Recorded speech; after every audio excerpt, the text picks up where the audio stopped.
भगवन तूने कैसे बनाया है। हो नारी का भाग भगवन तूने कैसा बनाया है। हर युग में दुनिया ने इसे कितना सताया है। हर युग में दुनिया ने इसे कितना सताया है। कलयुग के बेटा अपनी माँ को सताते हैं और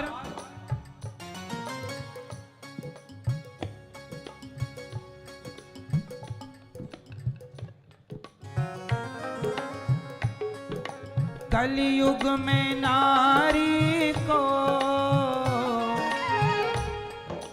पति ने सताया है।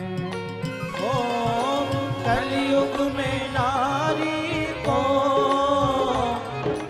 पति ने सताया है। उनके ही पतियों ने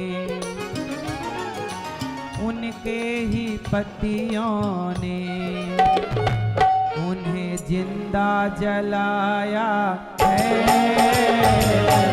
उनके ही पतियों ने उन्हें जिंदा जलाया है।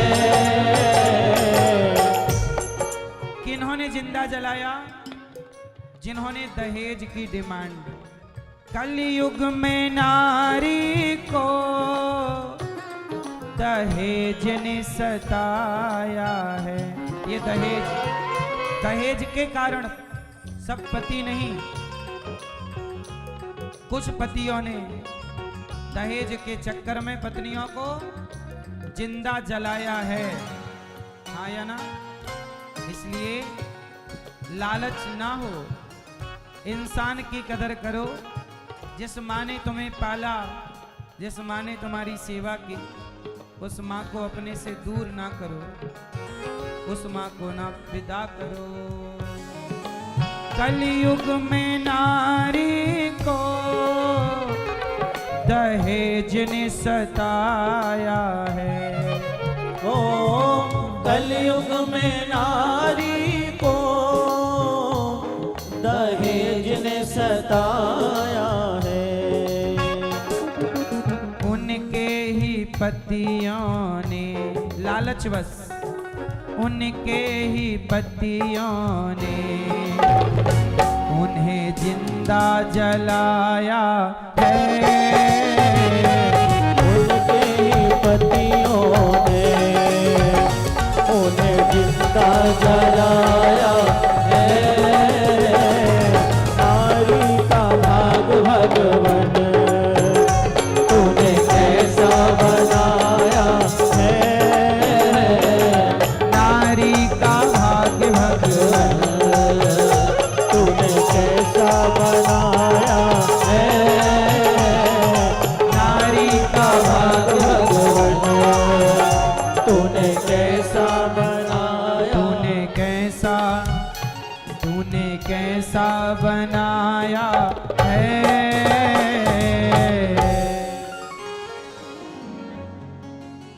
तो नारी के भाग्य में केवल कष्ट है।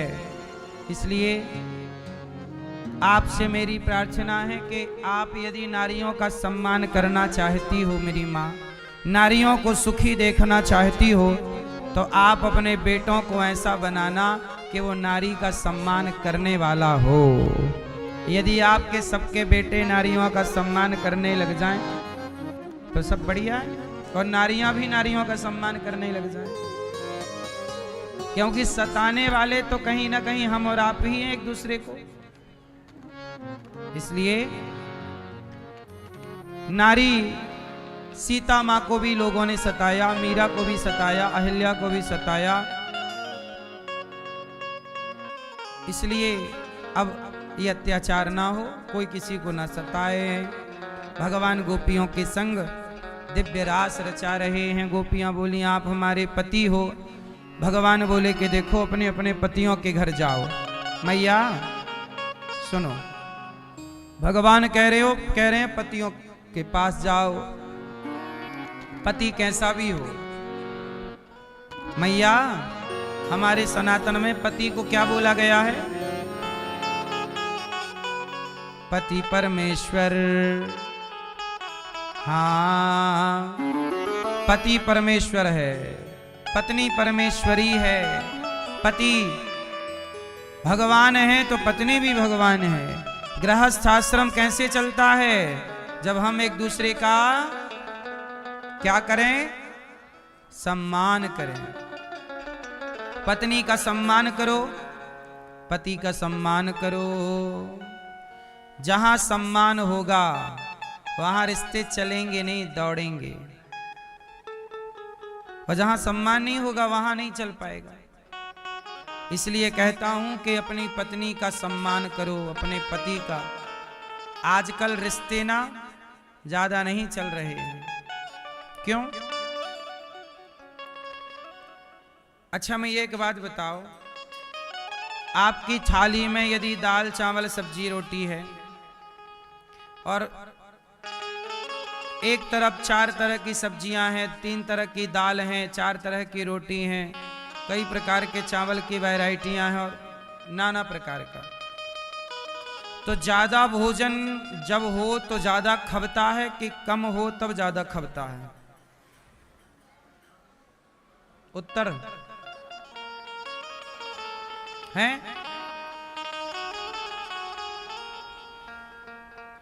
यदि वैरायटियां ज्यादा हो जाएं तो भोजन का स्वाद बना रहता है कि नहीं है? यदि आपके पास दाल चावल सब्जी रोटी है तो आप वही खाओगे और वही अच्छी लगेगी। पर और भी विकल्प हो जाएं तो फिर वो दाल चावल सुहाएगी नहीं। बोलो हाँ, सही है। इसलिए रिश्तों में विकल्प नहीं होना चाहिए। रिश्तों में क्या नहीं होना चाहिए? आजकल ना विकल्प ज्यादा है। लड़की लड़का शादी के पहले उनका इलू इलू चल पड़ता है, तो जब 3-4 जगह इलू इलू हो गया तो फिर एक के खूंटे पे बंध के कौन रहेगा? एक के नहीं रह पाएंगे। अब तो आदत लग गई है ना, बाजार का भोजन करने की आदत लग जाए। क्यों? तो घर की रोटी अच्छी। ऐसे ही कि बाहर विकल्प ज्यादा मिल गया आज समाज को, बाहर लड़का लड़की ज्यादा, वहां मन लग गया। तो अब जो पति है घर का, जो पत्नी है वो अच्छी नहीं लग रही है। अच्छा पहले क्या था? विकल्प नहीं थे, सब लोग मर्यादाओं में रहते थे। कोई स्त्री किसी पुरुष को अपने करीब आने नहीं देती थी। पहले स्त्री अपने करीब किसी को नहीं आने देती थी। पहले चरित्र का बड़ा ख्याल रखते थे लोग। अब आजकल तो, कल एक बहन मुझे बता रही थी प्रश्नोत्तरी में कि कॉलेज की उनकी जो जानने वाली लड़कियां हैं, बोले वो लड़कों को छेड़ती हैं। तो आजकल तो कुछ जगह कुछ लड़कियां लड़कों को, पहले सुना था लड़के छेड़ते हैं लड़कियों को, अब सुनने में क्या आने लगा कि लड़कियां छेड़ती हैं। क्यों? ये बात सही है कि नहीं? लड़कियां छेड़ती हैं क्या? ये बहन बता रही हैं छेड़ती हैं लड़कियां भी। क्यों? हाँ देखो, लड़कियां भी छेड़ती हैं लड़कों को। अब लड़का छेड़े ना छेड़े, तो वही है ना कि आजकल शादी के पहले 4-6 जगह लड़का का लड़की का इलू इलू हो जाता है। बोलो हाँ। तो फिर एक की बनकर, एक की पत्नी बनकर, एक का पति बनकर वो रहना, इसलिए तलाक ज्यादा हो रहे हैं। ऑप्शन ज्यादा हैं आजकल, पहले ऑप्शन नहीं थे, विकल्प। बोलो अच्छा ये बताओ क्या आज तक सुना आपने कि किसी बेटे ने मां से तलाक ले लिया हो? नहीं। क्यों? ये सुना होगा कि बेटे ने मां को घर से निकाल दिया, लेकिन निकाल करके दूसरी मां बना ली, ये तो नहीं सुना। क्योंकि मां और बेटे के बीच में कोई विकल्प नहीं है। बाप और बेटे के बीच में कोई विकल्प, बाप बेटे का तलाक नहीं होता, मां बेटे का तलाक नहीं होता, विकल्प नहीं है। इसलिए वो रिश्ते पक्के हैं, सदा के लिए। बोलो हाँ, बाप सदा के लिए वही रहेगा। मां तुम मानो ना मानो, तुम भले अपमानित करो, अपनी मां को निकाल दो, लेकिन मां तो वही तुम्हारी सदा मां रहेगी, वहां कोई विकल्प। ऐसे हमारे सनातन में पति पत्नी है कि विवाह हो गया तो कोई विकल्प नहीं है, सदा रहना है। तो पहले के रिश्ते चलते थे, कहां तलाक होते थे? क्योंकि विकल्प नहीं था। आजकल विकल्प हैं, पहले विकल्प नहीं था तो लोग उसी पत्नी के साथ प्रेम से, उसी पति के साथ प्रेम से, चाहे बूढ़ा हो, चाहे गोरा हो, चाहे काला हो। ये तो गाने जब से बन गए तब से बिगड़ गए, लोक समाज बिगड़ गया। अब लोग क्या गा रहे हैं, क्या करूं राम मुझे बुढ़ा मिल गया। जब तक ये गाना नहीं बना था तब तक बुढ़ा ही ठीक था। अब गाना बन गया तो लोग कह रहे हैं बुढ़ा है। बोलो हाँ कि ना? तो पहले के लोग बहुत प्रेम से रहते थे। आज हम आपसे यही प्रार्थना करते हैं कि पत्नी और पति के बीच में रिश्तों में प्रेम चाहिए, समर्पण चाहिए, सहनशीलता चाहिए, सब जरूरी है। सहनशीलता है तो रिश्ता चलेगा। भगवान कृष्ण कह रहे हैं जाओ पति के पास। गोपियां बोली आप हमारे पति हो। अच्छा सच बताओ, पति कौन आपके? आपके पति कौन है? आपके पति हैं? और जो आपके वाले हैं मांग वांग भरने वाले, वो कौन है?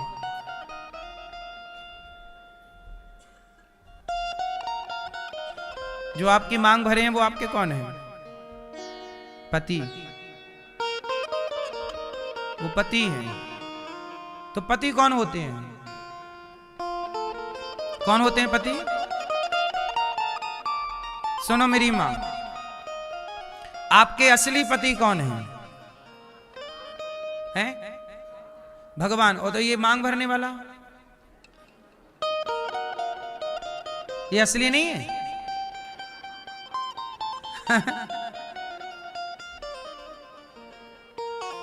सुनो, ये मांग भरने वाला फोटोकॉपी है, ओरिजिनल प्रति भगवान ही हैं सबकी। तुम हो एक अगोचर सबके प्राण, सबके प्राणों के पति भगवान हैं, सबके पति भगवान हैं। आप लोग खुद गाते हो, तुम हो एक अगोचर सबके प्राणपति, सबके पति भगवान। तो फिर ये जो आपके हैं छगन लाल, ये कौन है? ये आपके छगन लाल जी जो हैं, ये आपके एक जन्म के कुछ वर्षों के पति हैं, और ये भी शरीर के पति हैं, है ना? ये सांसारिक व्यवहार निभाने के लिए पति बने हैं। हमारे असली पति भगवान हैं। जब ये पति नहीं मिले थे तब भी हमारे पति वही थे, जब ये पति नहीं रहेंगे तब भी हमारे पति वही रहेंगे, सदा पति वही। इसलिए इन पति के संग रहो, इन पति में अपने परमेश्वर का दर्शन करो। जब तक ये पति है तो इसमें परमेश्वर का दर्शन करो, और जब ये पति उस परमेश्वर में पंच तत्वों में लीन हो जाए तो उस परमेश्वर से नाता जोड़े रखिएगा। तो ये तो देखो कुछ वर्षों के लिए हमें मिलते हैं, पत्नी थोड़े समय के लिए, पति थोड़े समय के लिए। बोलो हाँ। चूंकि संसार में सृष्टि उत्पन्न करनी है ना, बच्चे पैदा करने हैं, तो बच्चे पैदा क्या, जानवर आनवर तो क्या शादी ब्याह करते नहीं, कुत्ते बिल्ली कहाँ शादी करते हैं। सुना आपने कि आज कुत्ता सज के जा रहा हो, चलो आज फलानी का ब्याह है, नहीं, कुत्ते लोग बेचारे शादी नहीं कर सकते, न बिल्ली करती न चिड़िया करती, लेकिन हम मनुष्य हैं, हम लोगों के अंदर धर्म है। अच्छा कुत्ते बिल्ली क्या है, शादी के बिना ही बच्चे पैदा कर लेते हैं।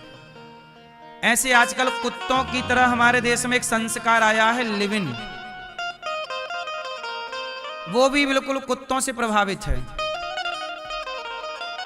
जैसे कुत्ते शादी के पहले बच्चे कर लेते हैं, कुत्तों में शादी वादी होती नहीं है, ऐसे आजकल लिव इन वाले भी कह रहे हैं शादी नहीं करेंगे, वो कुत्ते वाला सेटअप ठीक है उनका। तो ये तो कुत्ता बिल्ली वाला कल्चर है, हमारे देश के कुत्ते रहते हैं ना लिव इन में, तो आजकल लोगों को इंसान से कुत्ता बिल्ली बनना है तो बन रहे हैं बेचारे। लेकिन आप और हम धर्म वाले हैं, तो जिस पुरुष से बच्चा पैदा करना हो उससे पहले विवाह करना पड़ेगा, उस स्त्री से पहले विवाह करो, विवाह करो, अग्नि साक्षी मानो, अग्नि के फेरे करो, परिक्रमा करो, मंत्र उच्चारित होगा, ईश्वर की साक्षी होगी, पहले विधान से विवाह होगा, जो आपके योग्य वर है वधू है उससे विवाह करो, फिर संतान उत्पत्ति करो, क्योंकि संतान उत्पत्ति के लिए ये सारा, और आपको पत्नी पति बनके यज्ञ का अधिकारी बनना है, इसलिए ये सब होता है। तो ये पति है, संतान उत्पत्ति हो गई, अब आपका सांसारिक कार्य पूरा हो गया, क्योंकि सृष्टि का निर्माण भी जरूरी है, उत्पत्ति नहीं होगी तो कैसे क्रम चलेगा। अब आप पति पत्नी के बंधन से मुक्त हैं, 50 साल के हो गए ना। आपका गृहस्थ आश्रम कितने साल का होता है? गृहस्थ आश्रम 25 साल का होता है। 25 साल की शादी होगी, 25 साल में आपकी शादी हुई तो 25 साल तक गृहस्थ में रहो, टोटल आपकी आयु हो गई 50 साल। 50 साल के बाद गृहस्थ आश्रम एक्सपायर हो जाता है। बोलो हाँ, 4 आश्रम होते हैं ना, ब्रह्मचर्य, गृहस्थ, वानप्रस्थ और संन्यास। तो गृहस्थ आश्रम 25 वर्ष का है, तो पति पत्नी 25 साल तक साथ रहो, गृहस्थ आश्रम में रहो। फिर गृहस्थ आश्रम हो गया पूरा, फिर रहो पति पत्नी के भाव से, रहो साथ में, पर पति पत्नी का भाव मिटाओ और बड़े प्रेम से भक्त बनकर दोनों भगवान का चिंतन करो। दोनों समर्पण कर दो भगवान, दोनों का कल्याण होगा। अब दोनों चित्त हटा लो जगत के भोग विलास से। बोलो हाँ। एक उम्र तक सब सही लगता है, बच्चे पैदा करो, सांसारिक सुख भी लेना चाहिए, सांसारिक सुख जरूरी है, लेकिन उस सुख का कोई अंत नहीं है, ये याद रख के लेना, क्योंकि इस सुख का कोई अंत नहीं है। एक टाइम बाद धीरे से चित्त को हटाना पड़ता है, धीरे से मन को भगवान में लगाना है और पूर्ण समर्पण कर देना, यही जीवन का चक्र है। इतना नहीं समझे तो फिर उलझे उलझे मर जाओगे। चक्रव्यूह है, गए हो तो वापस आओ। अभिमन्यु गए थे तो आना नहीं सीखा तो मारे गए, अर्जुन जाना भी सीखे हैं और आना भी, तो जाओ भी और वापस आओ। भगवान गोपियों से कहते हैं क्या चाहती हो? बोले प्रभु आप हमारे पति हैं। दिव्य रास हुआ, भगवान गोपियों के मध्य रास रचाए। गोपियों को अभिमान आया, सो अंतर्धान हो गए, सारी गोपियां मूर्छित हो गई। हे कृष्ण कहाँ हो, हे नंदनंदन कहाँ हो? सारी गोपियां विरह में तड़पने लगी व्याकुल होकर के। भगवान जब छोड़कर, देखो जब मिलते हैं तो कदर नहीं थी गोपियों को, जब कृष्ण चले गए तो रो रही हैं, सारी गोपियां तड़प रही हैं, पुकार रही हैं, हे कृष्ण हे कृष्ण। भगवान को लगा कि अब मर जाएंगी। जयति तेधिकम जन्मना ब्रजा, गोपियों ने गोपी गीत गाया, अब मर जाएंगी, उनके मृत्यु ना हो इसलिए भगवान प्रकट हो गए और प्रकट होके दिव्य महारास रचाए। जितनी गोपियां उतने कृष्ण बनकर के दिव्य लीला की। ये रास लीला क्या थी? कोई भोग विलास की लीला नहीं थी कि भगवान का गोपियों से कोई भोग विलास का संबंध था, नहीं, ये जीवात्मा और परमात्मा का विशुद्ध मिलन था और प्रेम था। जिस प्रेम को हमें और आपको सबको समझना चाहिए, हाँ या ना। विशुद्ध प्रेम है, मिलन है। भगवान का ये रास आज भी दिव्य रास चल रहा है। जीवा जब मैं भगवान की भक्ति करूंगा और कभी भगवान मुझ पर कृपा करेंगे तो वो अपने रास में मुझे सम्मिलित करेंगे और मैं भी गोपी बन जाऊंगा। शंकर जी गोपी बन गए। गोपी मतलब कोई स्त्री नहीं है, गोपी मतलब वो एक भाव है। जैसे जब आदमी मरता है तो क्या बोलते हैं, पंच तत्व में लीन हो जाना। पंच तत्व में लीन हो गया उसे कहते हैं मरना। मृत्यु होगी मतलब पंच तत्व में लीन हो गए। ऐसे ही रास रचाना, गोपी बनना मतलब भगवान में पूर्ण समर्पण करके भगवान की हो जाना, यही गोपी है। और जब भगवान स्वीकार कर लें तो वही रास है। जहां सब तरह का रस, रास मतलब रसो वैसा, जहां रस हो, जहां हर प्रकार का रस हो। रस कौन सा? प्रभु की प्राप्ति का सुख हो। कई तरह के रस होते हैं, तो भगवान की प्राप्ति का, जैसे किसी को कीर्तन में रस मिल रहा है, किसी को कथा में रस मिल रहा है, किसी को भगवान के मंदिर में दर्शन में रस मिल रहा है, तो सब प्रकार के रसों की पूर्ति रास में होती है। तो जहां रसों की पूर्ति हो से रास कहते हैं। जहां जीवात्मा और परमात्मा का विशुद्ध मिलन हो उसे रास कहते हैं, ना कि वो कोई भोग विलास की लीला है। बॉलीवुड ने तो बदनाम कर दिया, तुम करो तो रास लीला, हम करें तो कैरेक्टर ढीला। तो रास लीला को कैरेक्टर ढीला से बॉलीवुड ने जोड़ दिया, जबकि कैरेक्टर ढीला और रास लीला ये दोनों का कोई मेल मिलाप? क्या कृष्ण का कैरेक्टर ढीला है?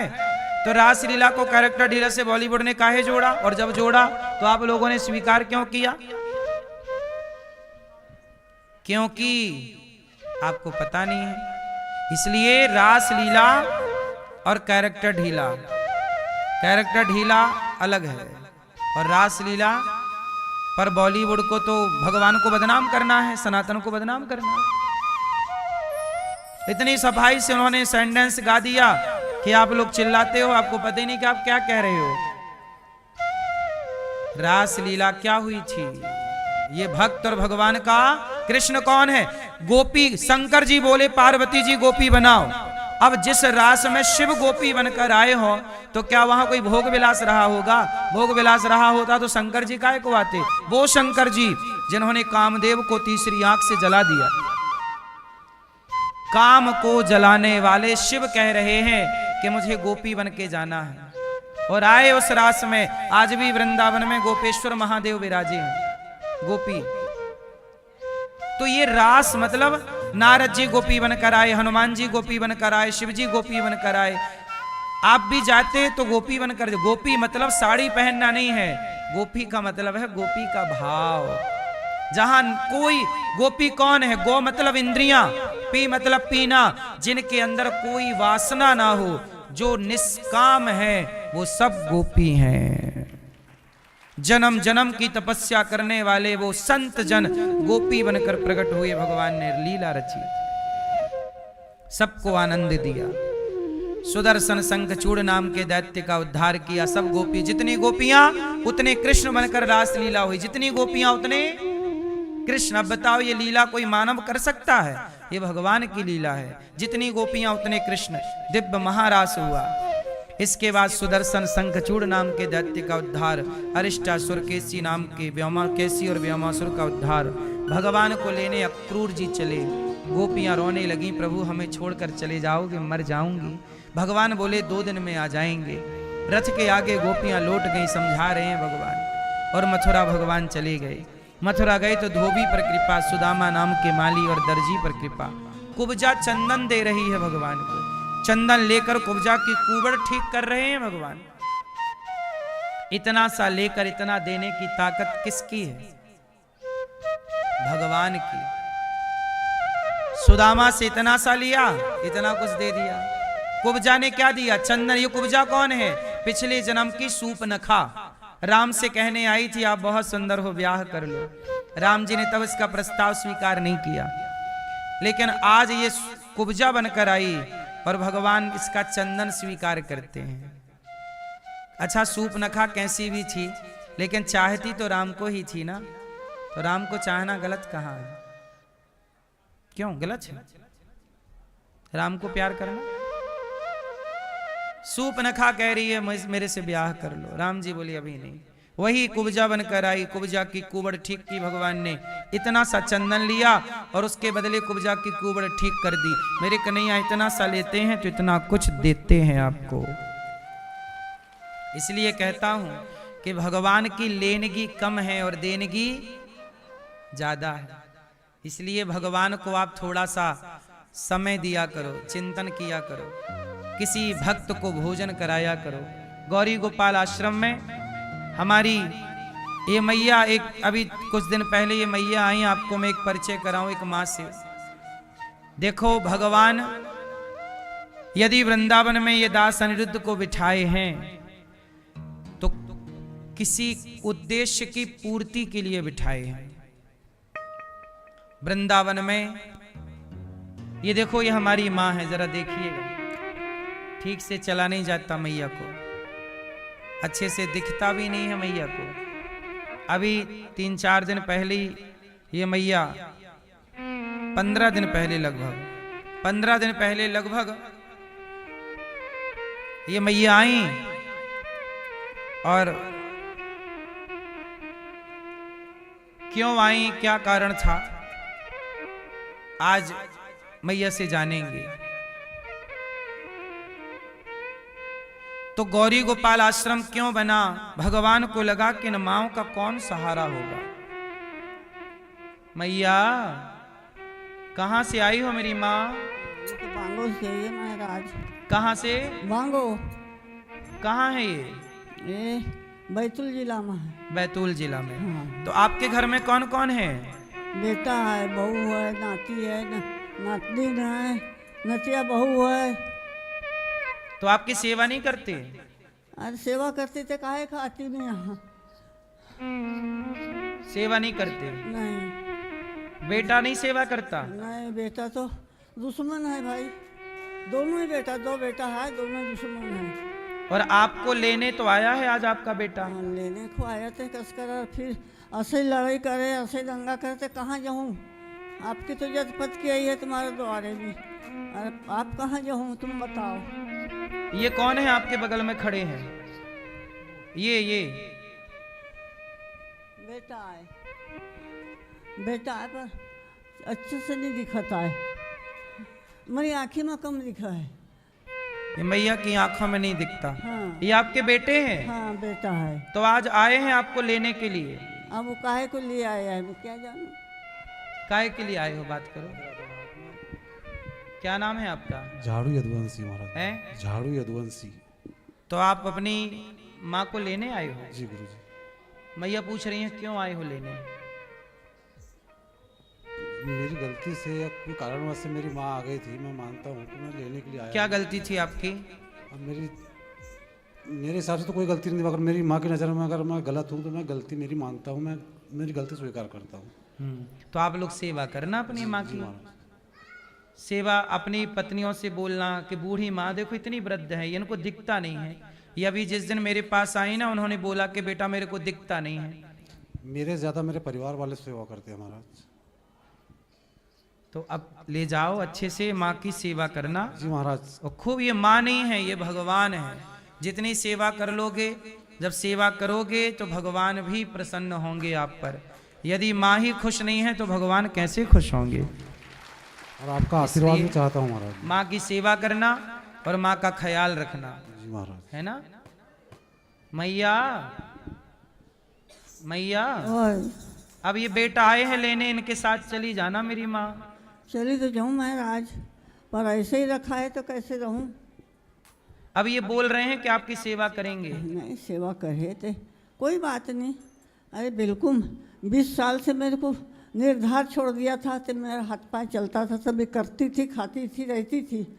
दूसरा गांव में मायके में जाकर और फिर लिया छोटो बेटा ना, तो 6 महीना नहीं रखे छोटो बेटा ना, लड़ मार कर मुकर भगा देनी तो 4-4 बार की। अब एक बार चली थी भी गली से, तो यूँ बेटा ना देख लेनी, तो ये गया तो इसने मेरे को मना खलाई, यहाँ इसको पास रहने लग गई तो यू भी उसी करने लगो, बहू भी उसी, बेटा भी उसी।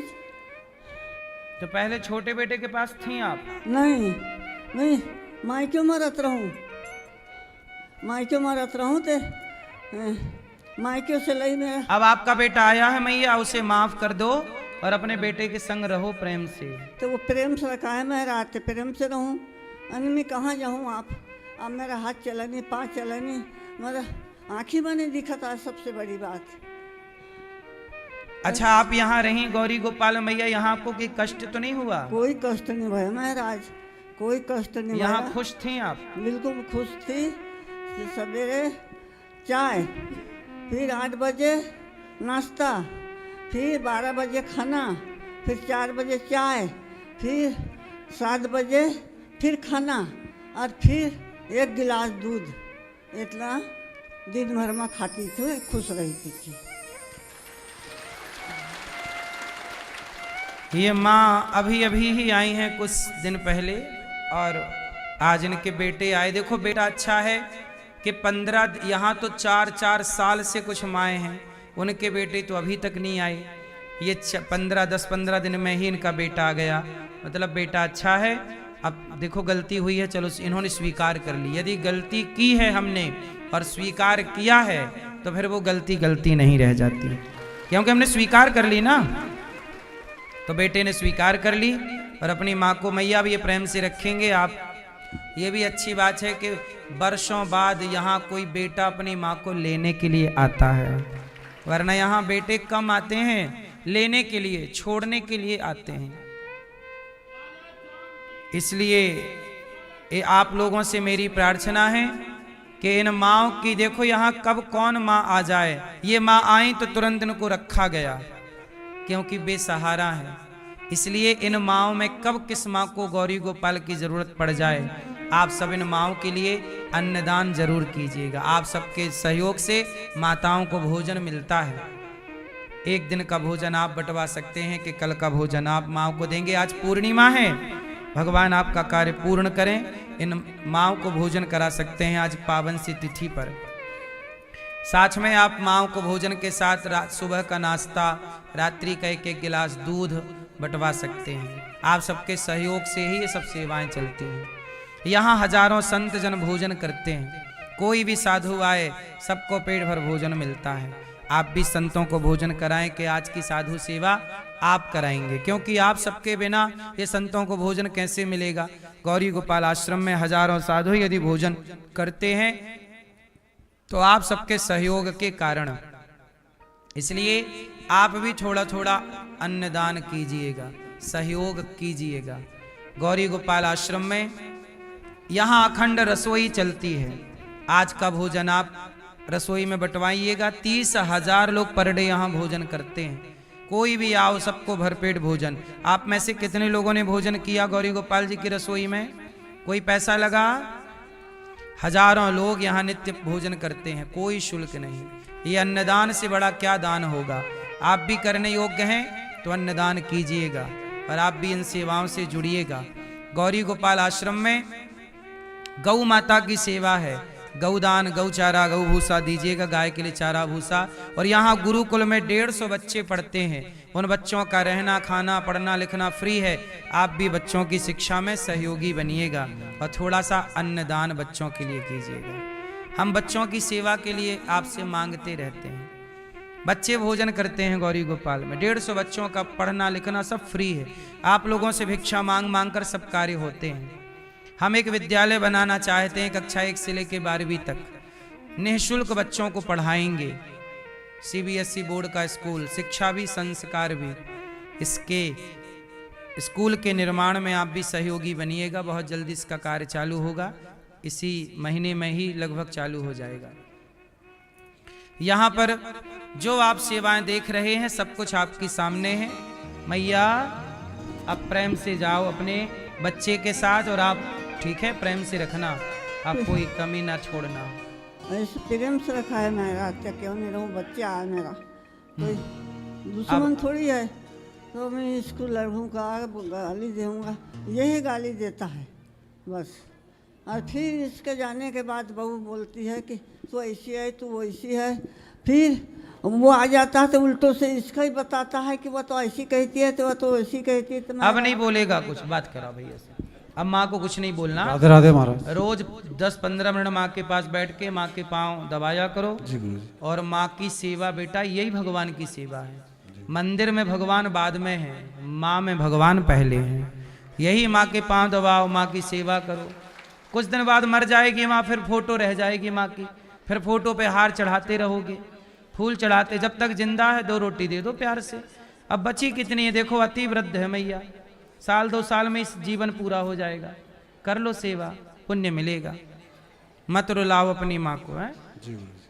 पक्का वादा? परेशान तो नहीं करोगे? ठीक है मैया।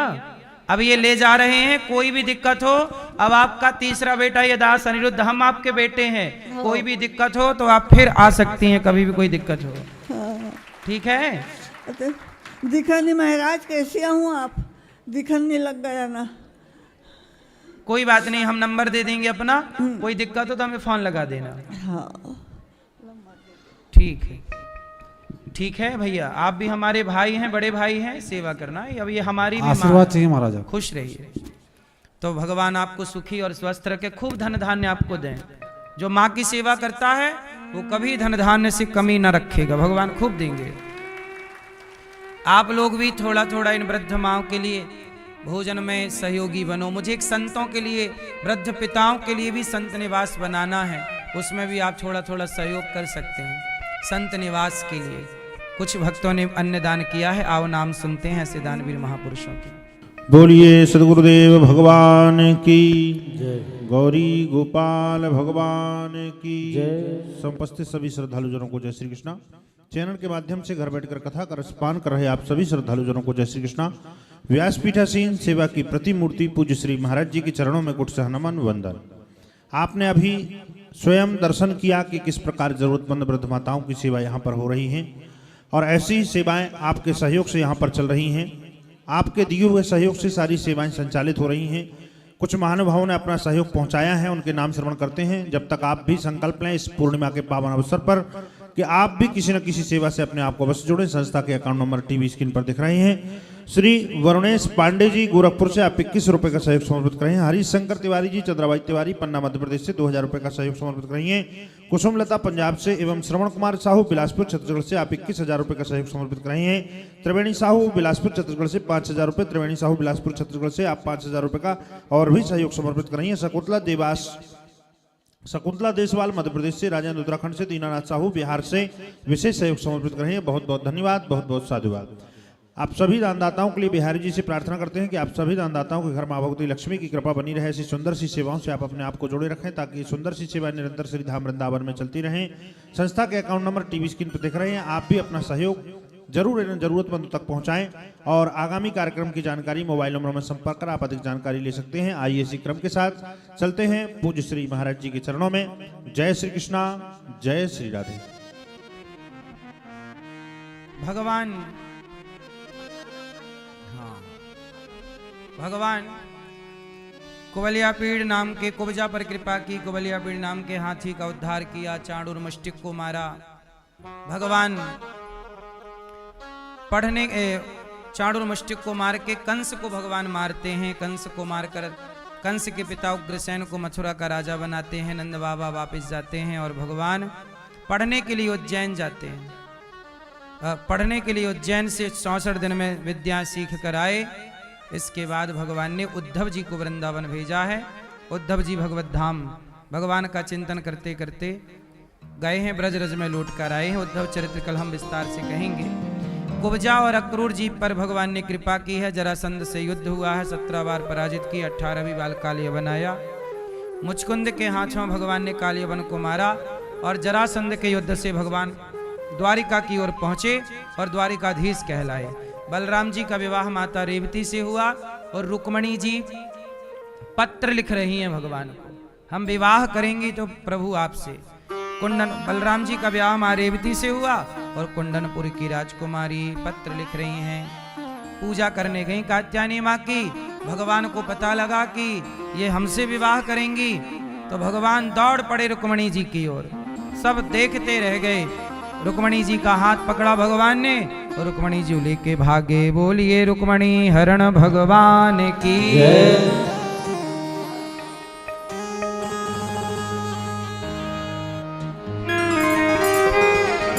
रुक्मणी जी श्रुत्वा गुणान् भुवन सुंदर शृण्वतां ते निर्विश्य कर्ण विवरैर्हृतोऽङ्गितापम् रूपं दृशां दृशिमतामखिलार्चिलाभं त्वय्यच्युता विसति चित्तमपत्रपं मे। रुक्मणी अम्बा ने बोला कि प्रभु हम विवाह आपसे करेंगे।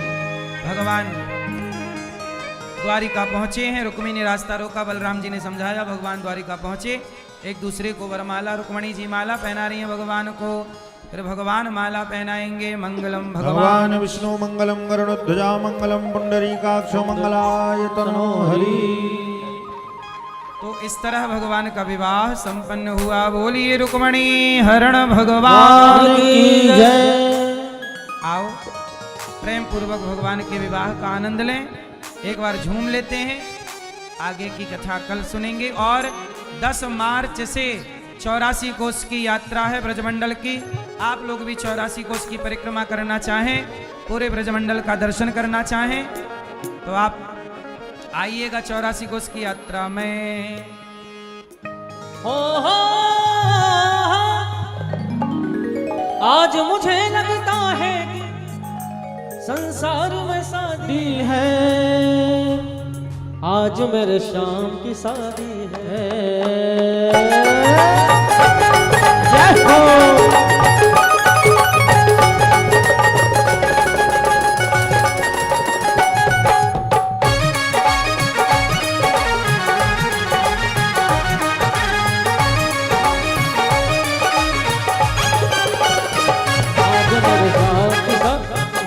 आज मेरे श्याम की शादी है, श्याम की शादी है, मेरे घन श्याम की शादी है। हो श्याम की शादी है, मेरे घन श्याम की शादी है। आज मेरे श्याम की शादी है, आज मेरे श्याम की शादी है।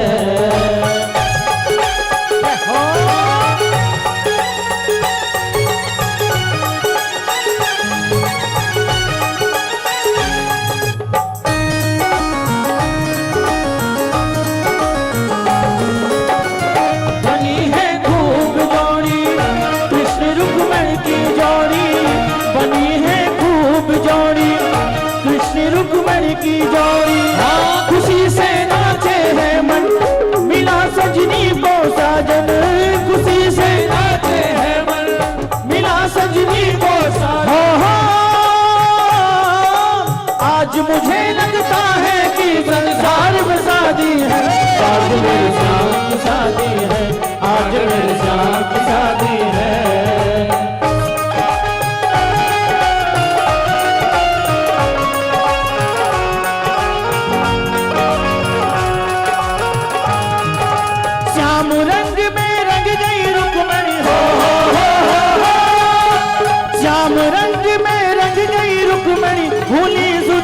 सारी रुक्मणी के मन में फंस गए तो जय बिहारी। रुक्मणी के मन में फंस गए तो जय बिहार। श्याम रंग में रंग गई रुक्मणी हो, श्याम रंग में रंग गई रुक्मणी भूली सुध बुध सारी। रुक्मणी के मन में फंस गए तो जय बिहार। रुक्मणी के मन में फंस गए तो जय बिहारी।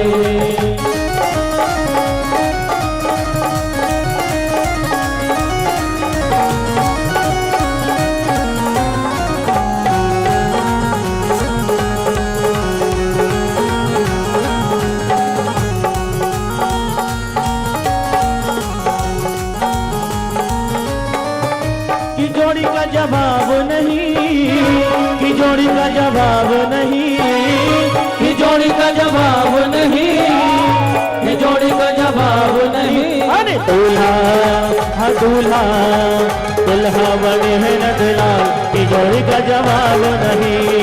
दूल्हा बने हैं नंदला, कि जोड़ी का जवाब नहीं। हाँ हाँ की जोड़ी का जवाब नहीं, की जोड़ी का जवाब नहीं, की जोड़ी का जवाब नहीं, की जोड़ी का जवाब नहीं। दूल्हा हाँ दूल्हा, अरे दूल्हा बने हैं नंदलाल की जोड़ी का जवाब नहीं, दूल्हा बने हैं नंदलाल की जोड़ी का जवाब नहीं।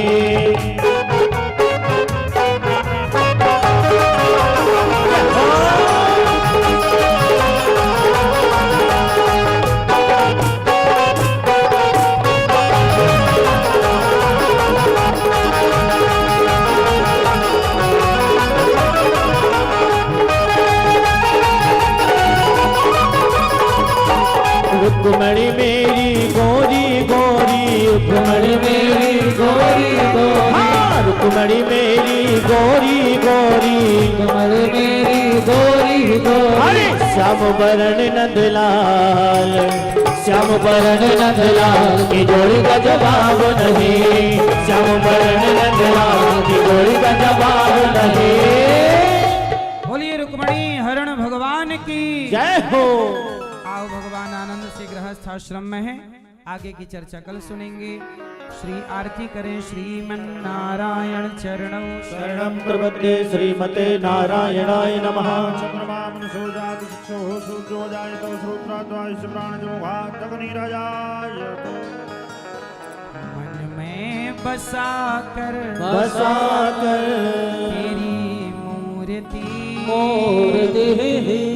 उतारूं मैं गिरधर तेरी आरती जय हो।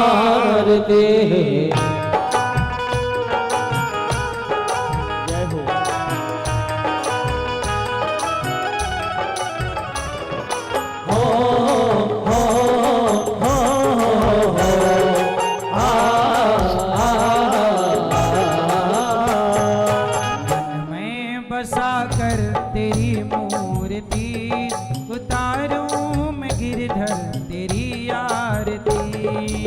मन में बसा कर तेरी मूर्ति उतारूं मैं गिरधर तेरी आरती। मन में बसा कर तेरी मूर्ति उतारूं मैं गिरधर तेरी आरती। मन में बसा कर तेरी मूर्ति उतारूं मैं गिरधर तेरी आरती।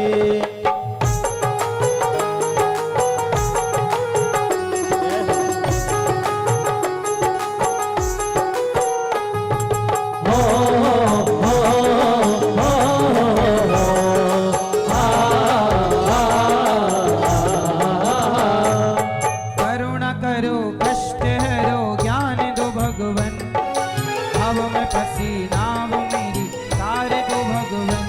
माँ करुणा करो कष्ट हरो ज्ञान दो भगवन, भाव में फंसी नाव मेरी तार दो भगवन। दर्द की दवा तुम्हारे पास है, दर्द की दवा तुम्हारे पास है, जिंदगी दया की है भीख मांगती।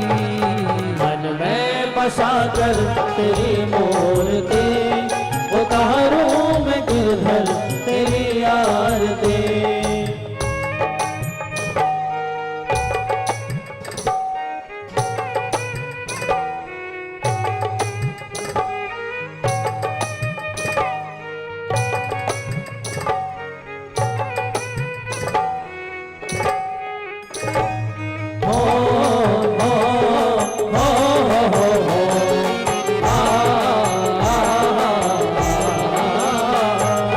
मांगू तुझसे क्या मैं यही सोचूं भगवन, जिंदगी जब तेरे नाम कर दी अर्पण।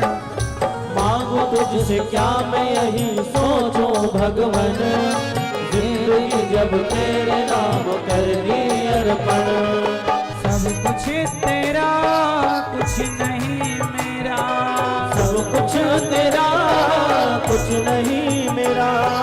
चिंता है तुझको प्रभु संसार की।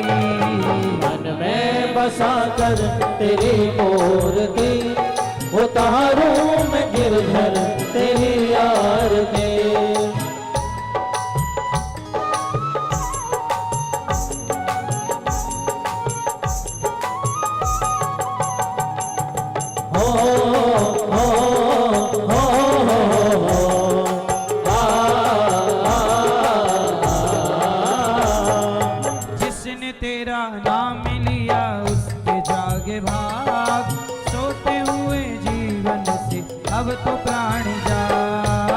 जिसने तेरा नाम लिया उसके जागे भाग, सोते हुए जीवन से अब तो प्राण जाग। कम है जिंदगी कर लो बंदगी, हाँ कम है जिंदगी कर लो बंदगी। प्रभु कहाँ थे हो तो मौत भी न मारती, मन में बसा कर तेरी मूर्ति, उतारूं मैं गिरधर तेरी आरती। वेद तेरी महिमा गाएं, संत करें ध्यान, नारद गुण गान करें छेड़ वीणा तान। वेद तेरी महिमा गाए संत करे ध्यान, नारद गुण गान करे छेड़ वीणा तान। भक्त तेरे द्वार करते हैं पुकार, भक्त तेरे